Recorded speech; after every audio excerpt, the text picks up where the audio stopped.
La toute première chose que j'ai voulu designer pour cette jupe, ce sont les volants sur les côtés. Je trouve que ça donne un rendu canon. Tout a commencé quand je feuilletais un livre de patronage ancien. Bon, celui-là plutôt récent pour mes standards, mais qui date tout de même de 1918.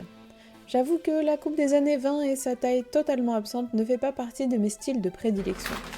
Alors, quand je suis tombée sur cette illustration, tout de suite, ça a fait ding dans ma petite tête. Je savais que c'était ça que je voulais créer, des volants, ou du moins une jupe autour de ces volants, et avec des poches s'il vous plaît. Je vous ai parlé de l'ajustabilité dans un post précédent, eh bien vous avez un petit aperçu de ce que cela signifie concrètement. On en reparlera une prochaine fois aussi. Le volant va encadrer la jupe, et en fonction du type de tissu que vous allez utiliser, vous aurez des aspects totalement différents.